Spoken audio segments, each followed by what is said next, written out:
गुरुर्देवो महेश्वर गुरुर्साक्षात् परब्रह्म तस्मै श्री गुरवे नमः। कृष्णाय वासुदेवाय हरये परमात्मने प्रणतक्लेशनाशाय गोविन्दाय नमो नमः। कृष्णाय वासुदेवाय देवकी नन्दनाय च नन्दगोपकुमाराय गोविन्दाय नमो नमः। वसुदेवं सुतं देवं कंसचाणूरमर्दनं देवकी परमानन्दं कृष्णं वन्दे जगद्गुरुम्। নবকুমার চতুষ্পাঠীর আরেকটা অধ্যায় তোমাদের সকলকে স্বাগত। প্রথমেই গুরুদেবের শ্রীচরণে বারবার ক্ষমা প্রার্থী। তো তোমরা সবাই আমার প্রভুরই রূপ ধরে সেই দাসকে সৎসঙ্গে উদ্ধার করছো, প্রেরণা দিচ্ছ। তাই গুরুদেব রূপী তোমাদের সবার শ্রীচরণে আমার ক্ষমা প্রার্থনা। উপদ্রুত জীবন পরিস্থিতি অনুকূল না হওয়ার কারণে ক্লাস নিতে পারিনি 3 দিন।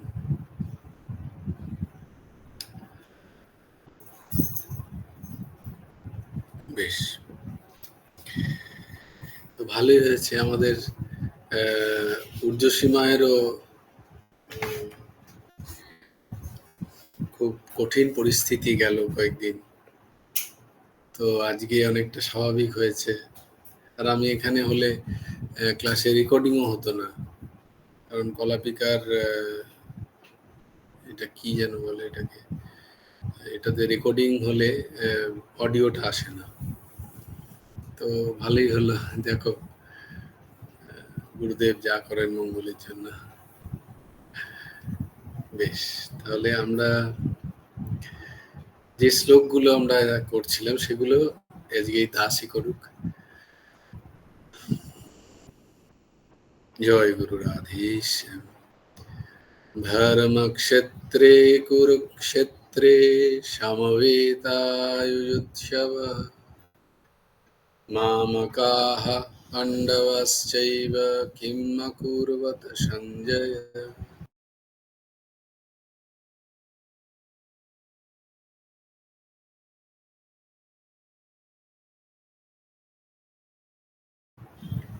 यत्र योगेश्वरः कृष्णो यत्र पार्थो धनुर्धरः तत्रो श्रीर्विजयो भूतिर्ध्रुवः नीतिर्मतिर्मम। यदा यदा हि धर्मस्य ग्लानिर्भवति भारत अभ्युत्थानमधर्मस्य तदात्मानं सृजाम्यहम्। परित्राणाय साधूनां विनाशाय च दुष्कृताम् धर्म संस्थापनार्थाय सम्भवामि युगे युगे। कर्मण्येवाधिकारस्ते मा फलेषु कदाचन मा कर्मफलहेतुर्भूः मा ते सङ्गस्तु कर्मणि।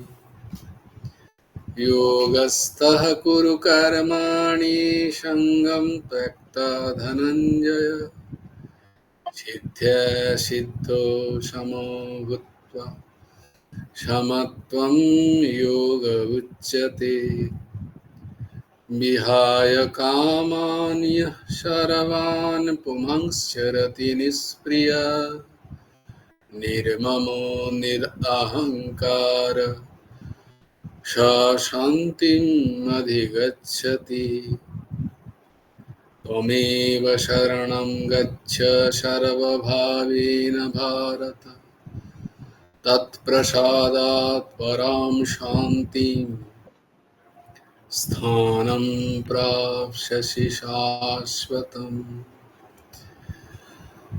तद्विद्धि प्रणिपातेन परिप्रश्नेन सेवया उपदेक्ष्यन्ति ते ज्ञानं ज्ञानिनः तत्त्वदर्शिनः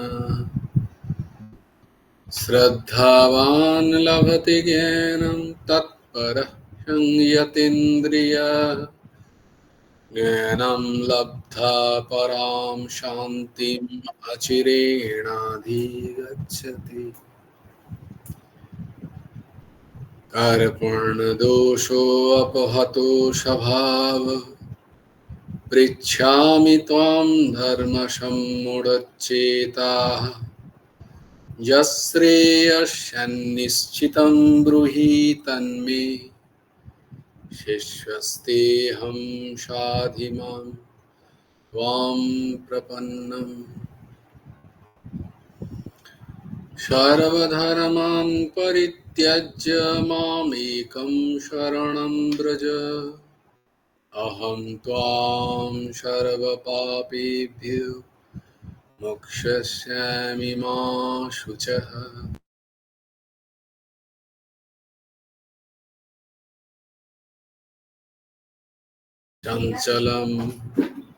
चञ्चलं हि मनः कृष्ण प्रमाथि बलवदृढम् तस्याहं निग्रहं मन्ये वायुरीवो सुदुष्करम् असंशयं महाबाहो मनो दुर्निग्रहं चलम् अभ्यासेन तु कौन्तेय वैराग्येण च गृह्यते।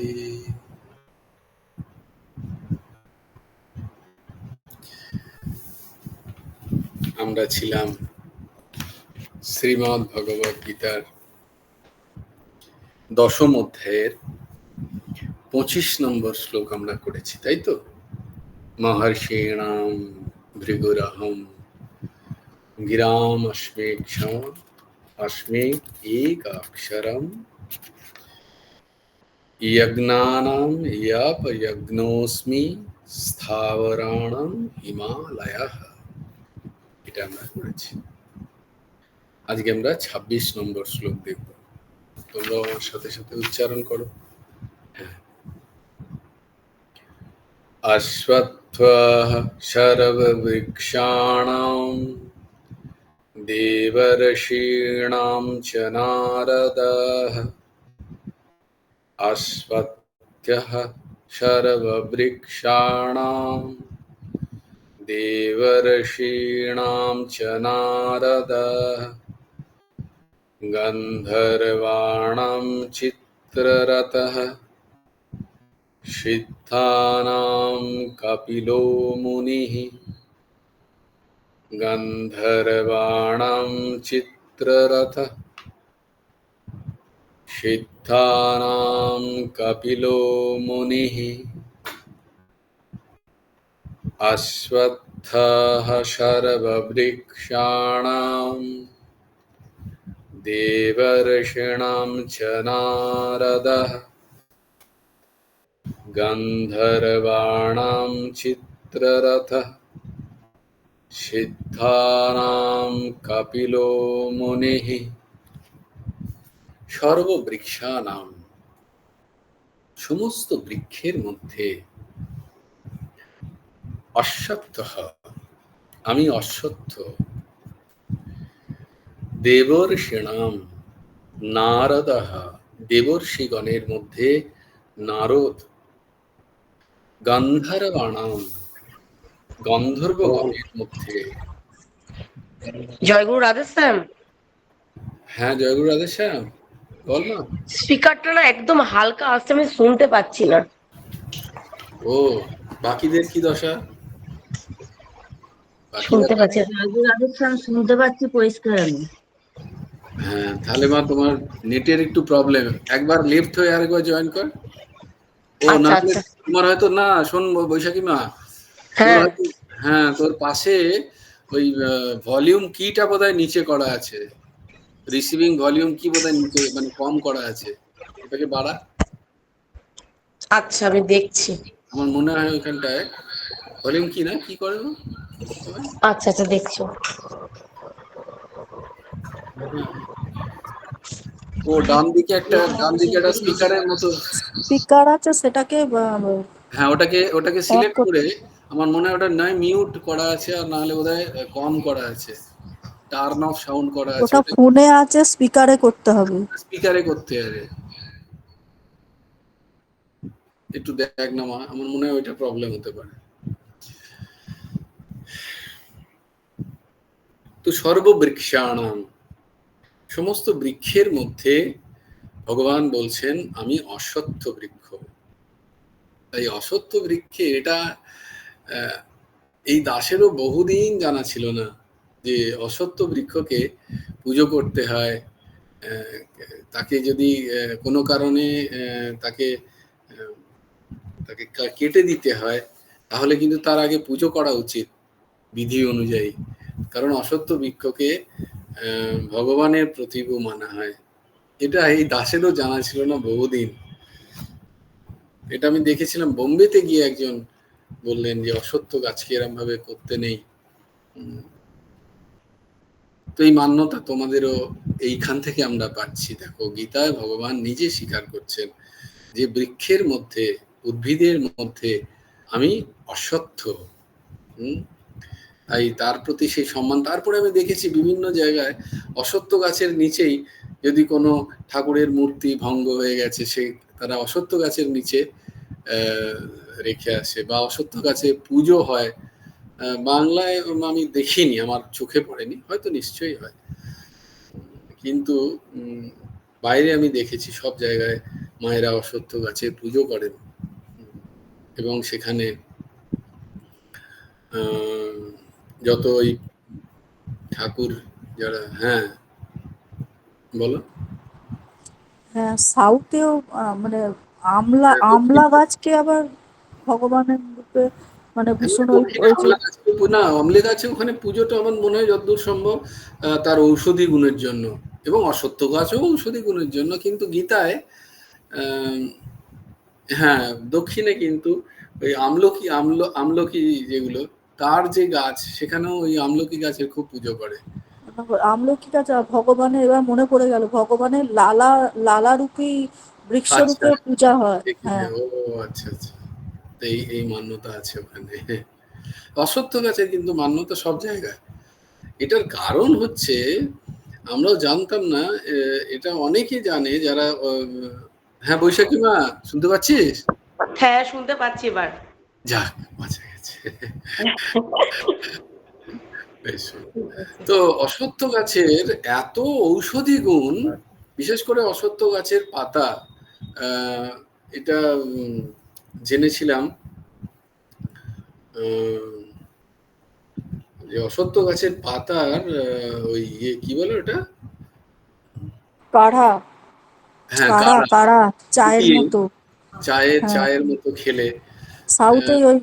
সাউথেই জেনেছি আমরা, খাদারভ্যালি, ডক্টর খাদারভ্যালি থেকে। খাদে বেলিতে তো অশ্বত্থ গাছের পাতা তোমরা যদি কখনো শরীর খারাপ হয়, এবং নাও হলে কখনো কখনো অশ্বত্থ গাছের পাতা নিয়ে ভালো সুন্দর করে সেটাকে ফুটিয়ে যদি চায়ের মতো খাওয়া যায়, চায়ের মতো 7 দিন, হ্যাঁ পরপর 7 দিন খেতে হবে।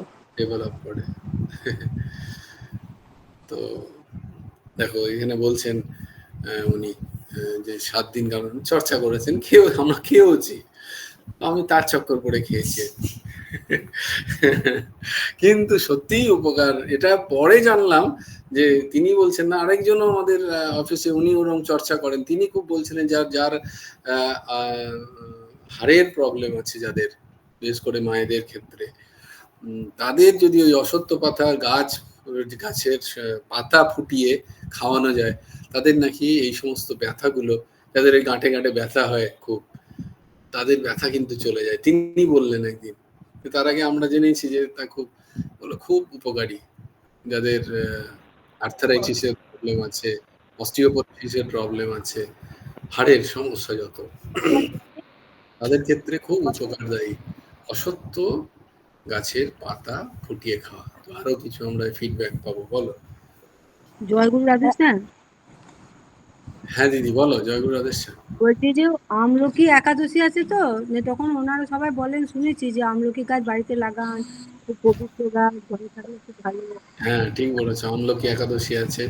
তো এরকম একটা দিন আছে সাউথে, মানে দক্ষিণে, ওই আমলকি গাছের ওখানে গিয়ে সবাই পুজো করে। হ্যাঁ বলো।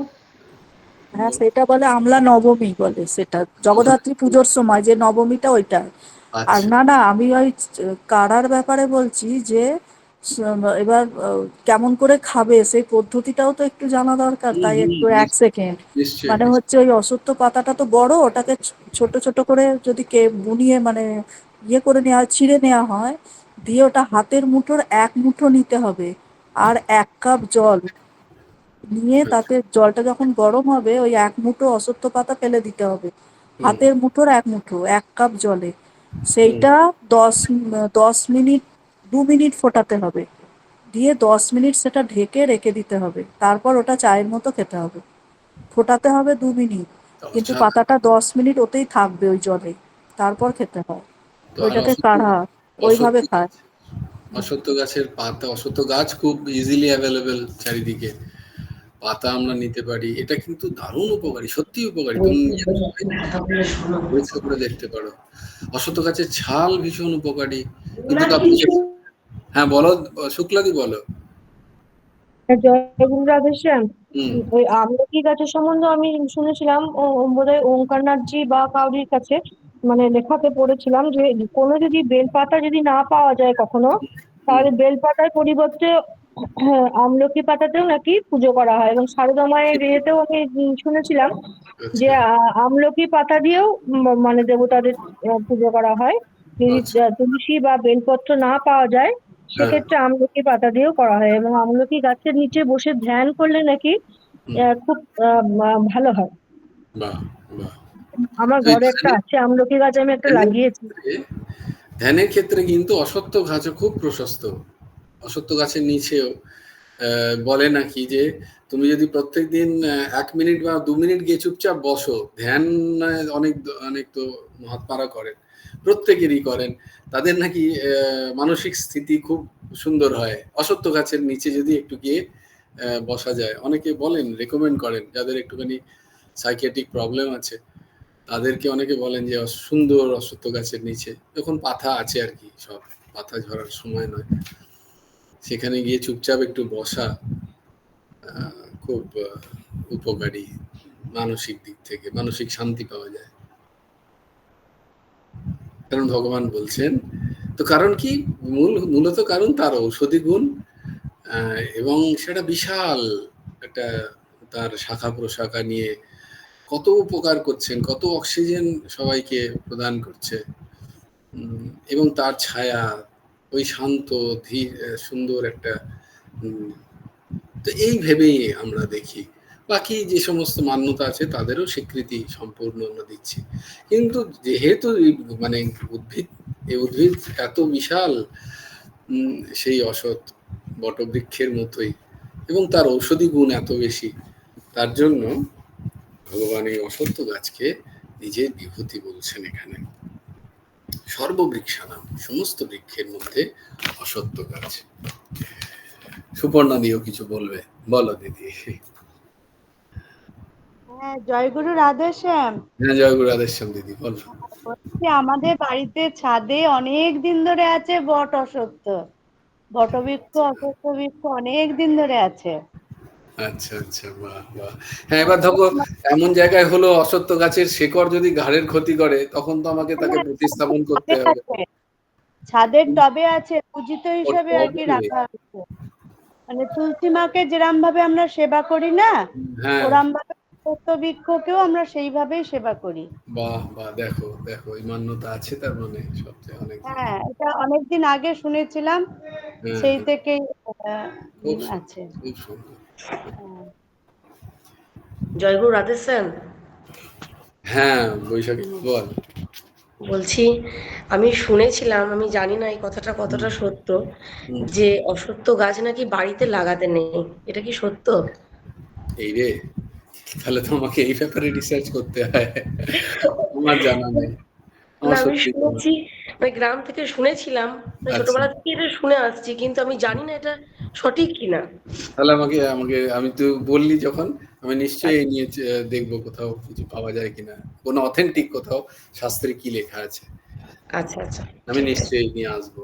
তবে ঠিক আরেকটা কথা বলি, হুম ওই প্রেমানন্দজি মহারাজের একটা প্রবচনে এক জায়গায় শুনছিলাম, হুম ওনার থেকে শোনা, এটা অনেকদিন আগে শুনেছিলাম এটা। হুম একজন প্রশ্ন করেছিলেন বম্বের এক সম্ভ্রান্ত এক সিনিয়র দাদা।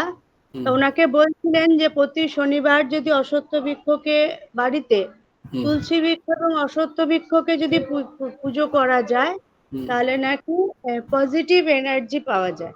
তাহলে দেখো, তার মানে আমরা এখানে একটা অথেন্টিক জায়গা পেলাম যে না, অশ্বত্থ গাছ বাড়িতে লাগানো যায়। তবু আমি ওনার দেখবো মুখ যদি কোনো শাস্ত্রে কোথাও এই সম্বন্ধে নেগেটিভ বা পজিটিভ কি বলছে, আছে। আমি চেষ্টা করবো খুঁজে প্রপার বার করে তোমাদের সামনে রাখার। হ্যাঁ, নিশ্চয়ই। জয়গুরু রাধেশ্যাম। হ্যাঁ বলো বলছি, দিদি। অশ্বত্থ গাছ ঘরে লাগানোর মানে কিছু প্র্যাকটিক্যাল অসুবিধা হলো হুম। যে অশ্বত্থ গাছের মূল বহুদূর অব্দি চলে যায়, ঠিক আছে? আচ্ছা। এর জন্য মানে যেখানে অশ্বত্থ গাছ বহুদূর শিকড় বিস্তার করে, এর জন্য কি হতে পারে, ঘর বাড়ির ক্ষতি হতে পারে। সেই সেই কারণে জন্য প্র্যাকটিক্যাল সাধারণত কারণে। ঘরের মধ্যে, হুম হুম হ্যাঁ, প্র্যাকটিক্যাল দিক দিয়ে সেই জন্য সাধারণত ঘরের মধ্যে অশ্বত্থ গাছ এমনি লাগাতে নেই। হুম মানে একটু দূরেই লাগাতে হয় ঘর থেকে। বট, অশ্বত্থ এই সমস্ত বৃক্ষগুলো ঘরে সাধারণত লাগানো হয় না, কারণ হুম। যেহেতু এগুলো অনেক বড় বৃক্ষ হয় এবং এদের মানে মূল মাটির নিচে অনেক দূর অব্দি ছড়িয়ে যায়, ঠিক সেই জন্য আছে। প্র্যাকটিক্যালি হুম, এগুলো ঘর থেকে একটু দূরেই লাগানো হয়। বাহ বাহ। হুম হুম।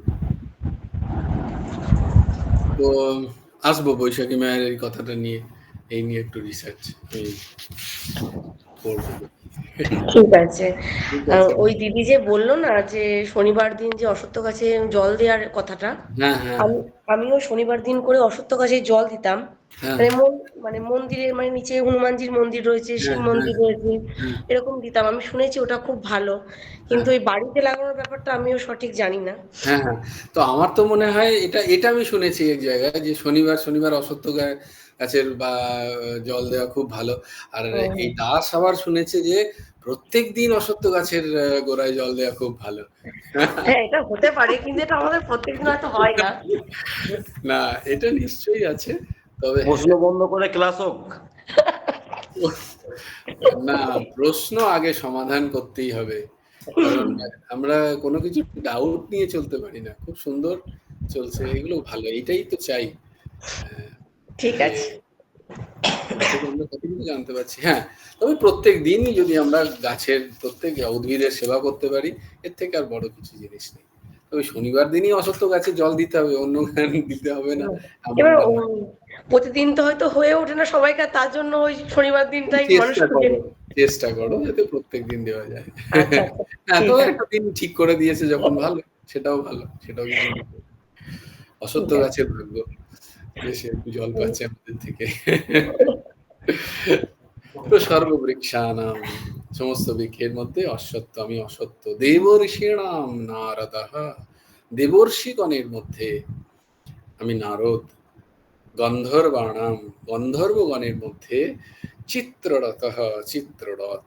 চ সিদ্ধানাম, এবং সিদ্ধ ব্যক্তিগণের মধ্যে কপিলঃ মুনি, আমি কপিল মুনি।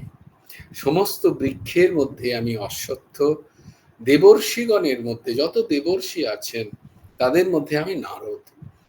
গন্ধর্বগণের মধ্যে চিত্ররথ, এবং সিদ্ধ ব্যক্তিগণের মধ্যে আমি কপিল মুনি।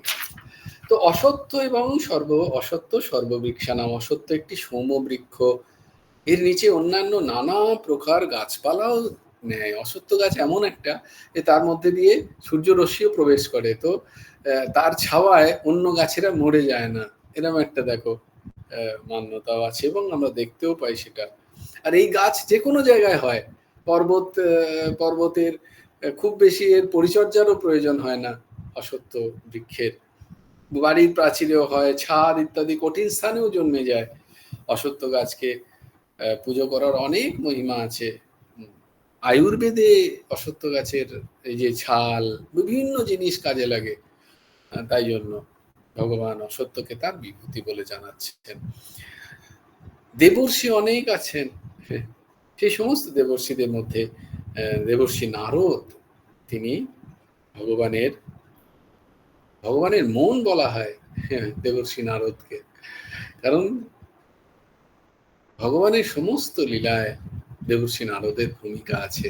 এবং এই দেবর্ষি নারদকে তথাকথিত বোধহয় বাঙালিদের মধ্যেই নাম আছে দেবর্ষি নারদের, এরকম একটা প্রচলন আছে, নেগেটিভ একটা ভাবনা যে উনি ঝগড়া লাগিয়ে দেন। বাকি সব জায়গায় কিন্তু দেবর্ষি নারদের খুব সম্মান, সমস্ত জায়গায়। অসুররাও দেবর্ষি নারদকে খুব সম্মান দেন এবং প্রত্যেকে তার কথা মানেন। মানুষ, দেবতা, অসুর, নাগগণ, নাগ যে লোক, সেখানেও দেবর্ষি নারদের বিচরণও সর্বত্র তার অধিকার আছে এবং তাকে সবাই সেই সম্মানও দেন। সকলে একে মান্য করেন, তার পরামর্শকে গ্রহণ করে। আর মহাভারত গ্রন্থে বা অন্যান্য গ্রন্থে দেবর্ষি নারদের অনেক গুণাবলীর বর্ণনা এবং ব্যাখ্যা আছে। তাই তিনি বলছেন, ভগবান বলছেন যে দেবর্ষির মধ্যে আমি নারদ। এবার গন্ধর্বাণাম, গন্ধর্ব কাকে বলে জানো? এই যেমন আমাদের এখানে যারা গান বাজনা করেন, তেমনি স্বর্গের যারা গায়ক, স্বর্গের যারা বাদ্যকার, তাদেরকে বলা হয় গন্ধর্বজন। যারা দেবতাদের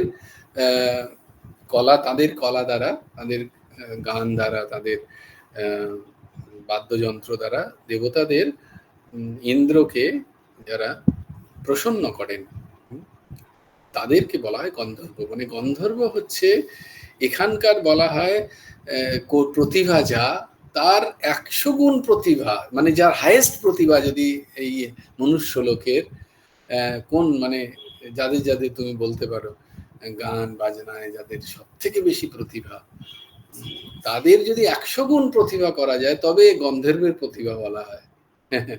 এত তাদের প্রতিভা, হ্যাঁ, সেই এত তাদের সুরের প্রতি তাদের দখল, সেই গন্ধর্ব। তো তাদের মধ্যেও চিত্ররথের হচ্ছে প্রতিভা সর্বোপরি।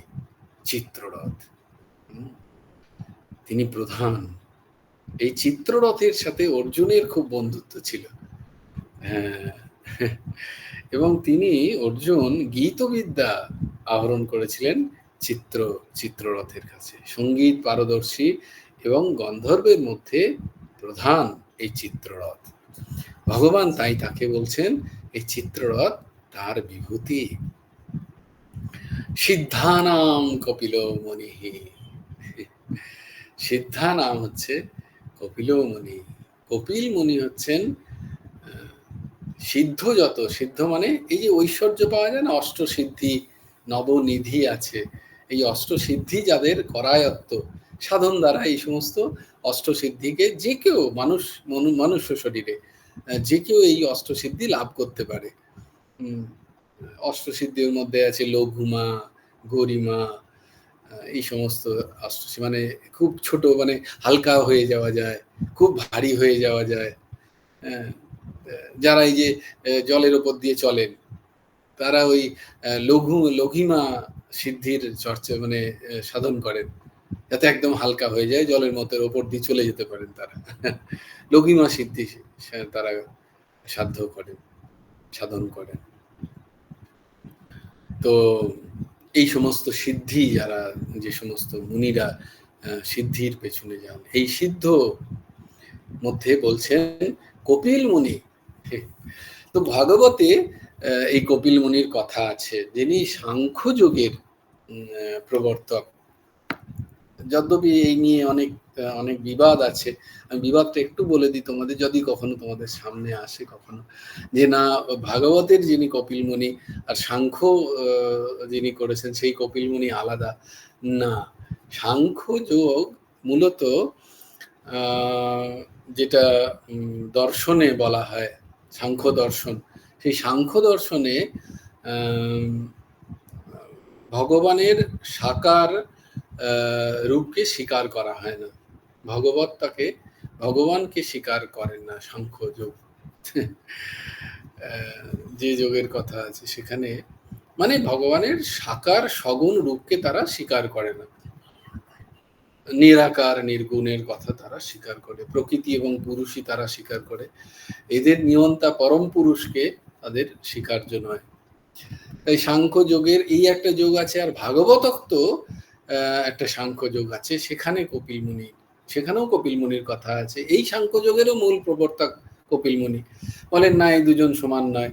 কিন্তু আমরা এই তর্কতে আমাদের প্রয়োজন নেই, যদ্যপি যারা ভক্ত মানুষ, যারা ভক্তির যাজন করেন, তারা ওই সাংখ্য কেউ বলেন যে না ওখানেও তোমরা ভুল ব্যাখ্যা করো, ওই রকম নয়, কোথাও না কোথাও সেখানে ভগবানেরই কথা লেখা আছে। এবং বা শ্রীমৎ ভাগবত মহাপুরাণ, যা ব্যাসদেবের সর্বোপরি সৃষ্টি, সেখানে যে কপিল মুনির কথা আছে তিনিও সাংখ্যযোগের প্রবর্তক, কিন্তু ওটা ভক্তিমার্গীয় সাংখ্যযোগ, এমন ভক্তিমার্গের মানুষরা বলেন।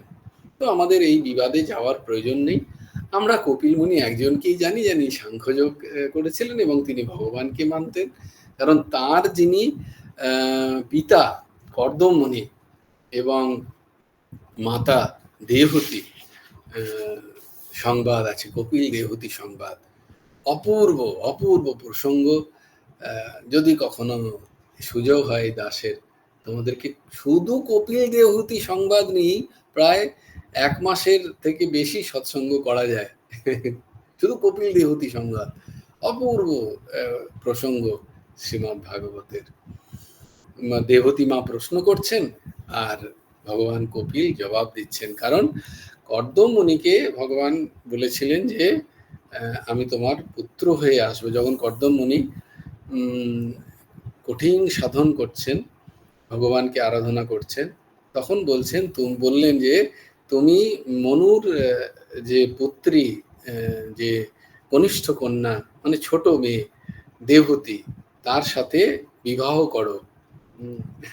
ভাগবতের এই কথাটা এত লোভ লাগছে, বলে দিই তোমাদের শ্রীমদ্ ভাগবতে। তো পরে 4 দিন পরে ভাগবত বলবেন, আজকে দুটো হয়ে গেল একসাথে। না, তো যখন কর্দম মুনি প্রখর সাধন করছেন,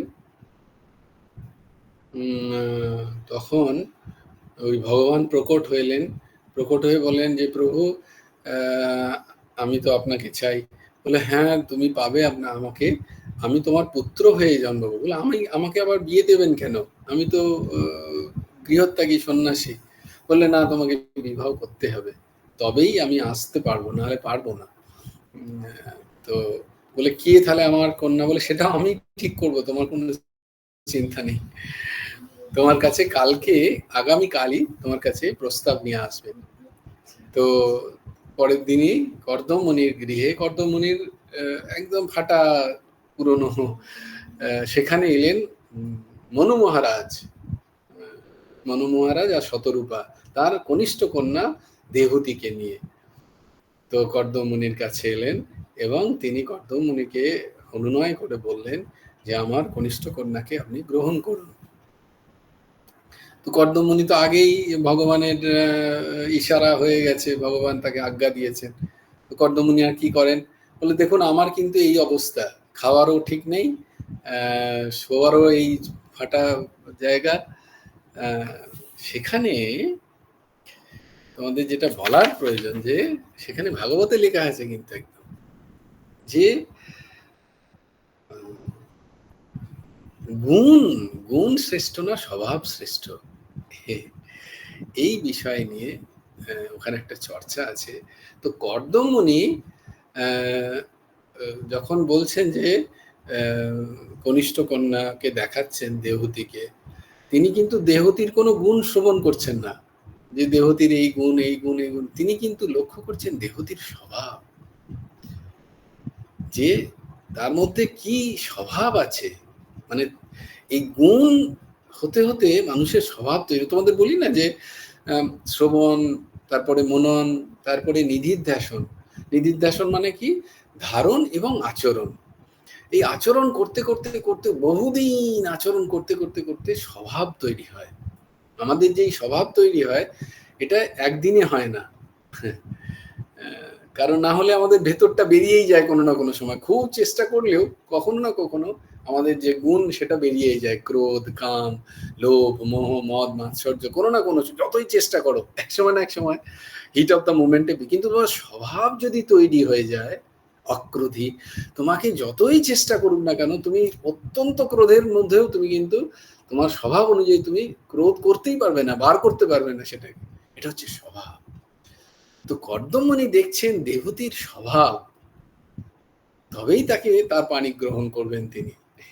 বলে ভগবান বললেই যে তিনি করবেন? দেখো মুনিদের, মুনি তো মুনি, বলে তুমি বললেই যে আমি গ্রহণ করে নেব, তাকে তো আমার মতো হতে হবে, তবে সে আমার মতো জীবন চরিত্র, সে যে আমার মতো জীবন চরিত্র সে সহ্য করতে পারবে, নাহলে করতেই পারবে না। তো সেখানে দেহতীকে তিনজনকেই আসন দিলেন, মনু মহারাজ, শতরূপা এবং দেহতীকে। দেহতী জানেন যে আমার প্রতিরূপে আমাকে এনাকে বরণ করতে হবে, আমার মাতা পিতা নিয়ে এসছেন, এখনকার মতো নয়, আমার ভালো লাগছে না, আমারও কিছু চয়েস আছে। তবে তখনকার দিনের মতো এখনকার মতো অবিবেচকও হতো না সবাই। মাতা পিতা অত্যন্ত বিবেকবান হতেন, তারা সৎপাত্রেই কন্যাদের দান করতেন। তো দেহতী কি করলেন? তিনি কিন্তু ওই আসনে উপবিষ্ট হলেন না, তিনি বসলেন না। যেহেতু তাকে প্রতিরূপে গ্রহণ করতে হবে, তাই তাকে সম্মান দিতে হবে, তাই তিনি বসলেন না তাতে আসনে, ভাগবতে লেখা আছে। আবার যেহেতু একজন মহান ঋষি তিনি কিছু দান করেছেন, সেটাকে অগ্রাহ্য মানে গ্রহণ থেকে গ্রাহ্য হয়েছে, বুঝতে পেরেছো তো কথাটা? তো অগ্রাহ্য করা মানে অ্যাভয়েড করা না, অগ্রাহ্য মানে না গ্রহণ করে তাকে ফেলে দিয়ে চলে যাওয়ার যে ভাব, মানে গ্রহণ করা। আমি যে গ্রহণ করলাম সেটা গ্রহণীয়। তাই জন্য তিনি কি করলেন? সেই আসনের পাশে বসলেন এবং হাত দিয়ে আসনটাকে ছুঁয়ে রাখলেন। এই দেখে কথাটা বোঝাতে পারছি? দেখো সব, দেখো কি অদ্ভুত শিক্ষা মাতা পিতা, যে তিনি বসলেন ওর মাটিতে বসলেন, কিন্তু হাত দিয়ে আসনটাকে ছুঁয়ে রাখলেন, মানে গ্রহণ করলেন, অগ্রাহ্য করলেন না। এই দেখো এটা কি একটা অদ্ভুত, দেখো চরিত্র সেখানে বর্ণনা হচ্ছে। এই জন্য শাস্ত্র পঠন প্রয়োজন, যাতে আমরা স্বভাব তৈরি করতে পারি। তো সেই দেখে কর্দমমণির ভালো লাগলো যে না, এ পারবে, আমার সাথে এই ঘরকন্যা করতে পারবে। আচ্ছা, ঘরকন্যার কথা শোনো। আমরা তো আজকাল বিবাহ হওয়ার পরেই বলি আমার এটা চাই, ওটা চাই, সেটা চাই। তো পানিগ্রহণ হলো পরের দিন, সব মুনি ঋষিরা এলেন, পানিগ্রহণ হলো শতরূপা, দেহতী আর কর্দমমণির।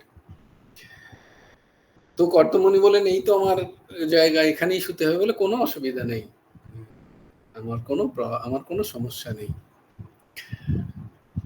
তো বলে কর্দমমণি বলে ঠিক আছে তাহলে থাকো তুমি, বলে কর্দমমণি ধ্যানে বসলেন। ভাগবতে লেখা আছে কর্দমমণি ধ্যান থেকে উঠলেন 1000 বছর পরে।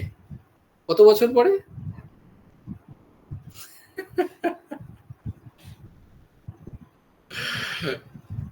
1000 বছর পরে। আর ওই 1000 বছর ধরে পতির ওই দেহের সেবা করে যাচ্ছেন দেহতী মা। ভাবতে পারা যায়? তিনি কিন্তু বাপের বাড়ি চলে গেলেন না, পতি তো ধ্যানে বসে আছে, আমার কি কোনো ডিমান্ড নেই, আমার কি কোনো লাইফ নেই? আমি চলে যাচ্ছি। আমার মনু মহারাজ হচ্ছে তখন, মনু মহারাজ হচ্ছে, বুঝতেই পারছো, তিনি মনু, মানে তিনি সর্বশ্রেষ্ঠ রাজা সৃষ্টির, তার কোনো অভাব নেই। কিন্তু তিনি চলে যেতে পারতেন সেই পর্ণকুটিরে, পতির দেহের সেবা করছেন রক্ষণাবেক্ষণ। ভেবে দেখো, পতি 1000 বছর ধরে ধ্যান করছেন। 1000 বছর পরে যখন ধ্যান ভাঙলো, তখন কর্দম মুনি, তখন তো জর্জর তার দেহতির, তিনি চিন্তা, প্রথম চোখ খুলে বলছেন, আপনি কে মাতা? কারণ তিনি তো জর্জর মাতৃ দেহ, জর্জর দেহ নিয়ে তিনি বসে আছেন। বলে আপনি কে মাতা? তিনি চিন্তাই করেননি, ভুলে গেছেন।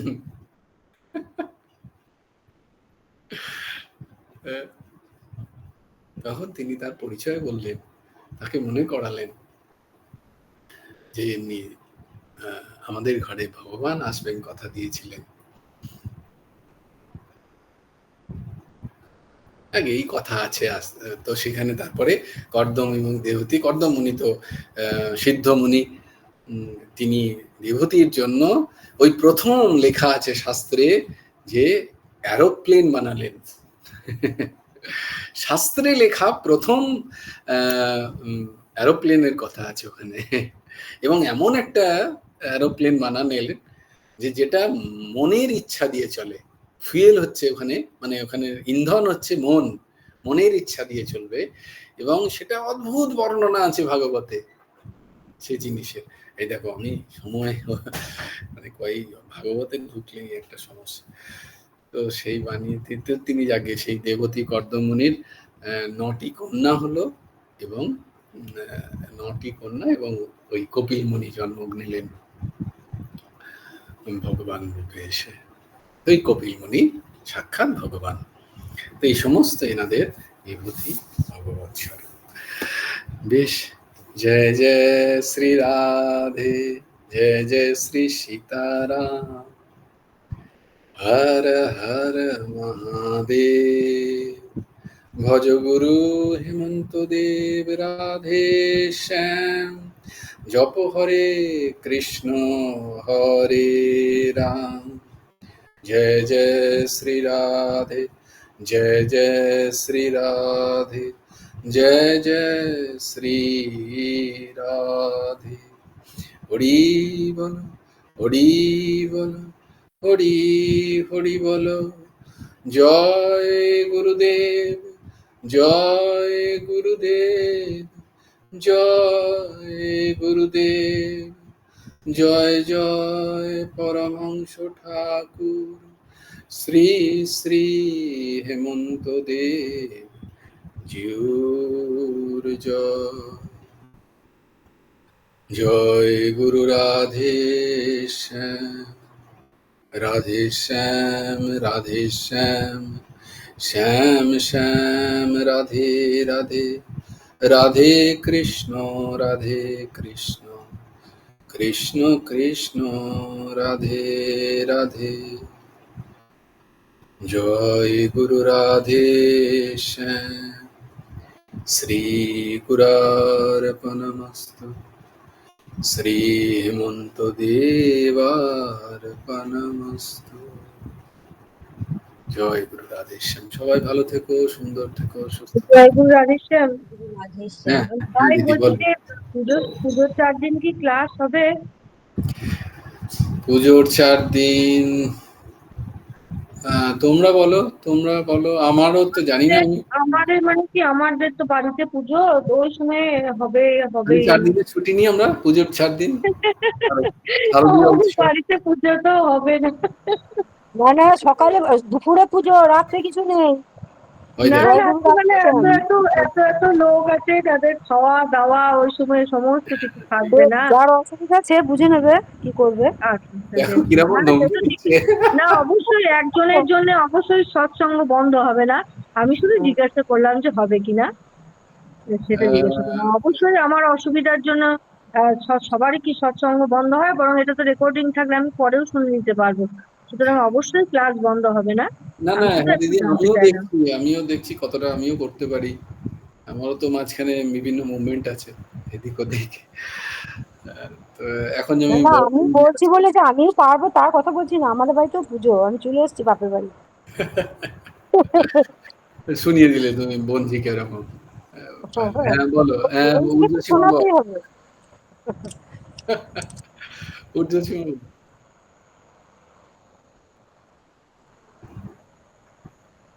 হ্যাঁ, বিভূতি মানে হচ্ছে বিশেষ বিশেষ রূপে প্রতিভাত হওয়া, এটাকে বলে বিভূতি। আহ, হ্যাঁ, ওই যে একদম একদম একদম ঠিক বলছো তুমি। হ্যাঁ, আলাদা করে এই জন্যই ভগবান বলছেন যে আমাদের তো সেই সমদর্শন হয়নি এখনো, আমরা তো সেইভাবে করতে পারছি না। তাই কিছু কিছু জায়গাকে যেমন মন্দিরকে আমরা ওই জন্যই করেছি, আমরা বাড়িকে মন্দির করতে পারছি না বলে আমরা মন্দির বানিয়েছি। তাহলে তো আমরা বাড়িটাকেই মন্দির বানাতে পারতাম, আমাদের দরকার নেই মন্দিরের। কিন্তু কেন মন্দিরের দরকার? না, আমরা জানি ওখানে ভগবান আছেন, ওখানে গেলে আমাদের একটা পজিটিভ মাইন্ডসেট হয়, আমরা সবাই গিয়ে ওখানে অন্য কিছু ভাবতে পারি না। এই জন্য যেটা বাড়িতে করব সেটা আমরা মন্দিরে করতে পারি না। এই জন্য একটা স্যাক্রে একটা একটা পজিটিভ ভাইবের জন্য। বই বলছে না যে তুমি তো ভাবতে পারছো না যে আমি সব জায়গায় আছি, আমাকে তুমি তো দেখতে পাচ্ছ না। তাই জন্য তো ভগবান প্রথমে সাংখ্যযোগ বললেন, তারপরে সব জায়গায় বারবার বললেন যে আমাকে সব জায়গায় দেখো, আমি সব জায়গায় আছি, সমস্ত জায়গায় আছি। তখনও বলছেন, অর্জুন বলছেন না আমি তো সেভাবে ভাবতে পারছি না, আমি তো করতে পারছি না, তো আমি কি করব? না, ভগবান বললেন তাহলে আমাকে বিশেষ বিশেষ রূপে দেখো, ওইভাবেও যদি তুমি দেখতে পারো তাহলে তো খুব সোজা তোমার পক্ষে ভক্তিযোগ।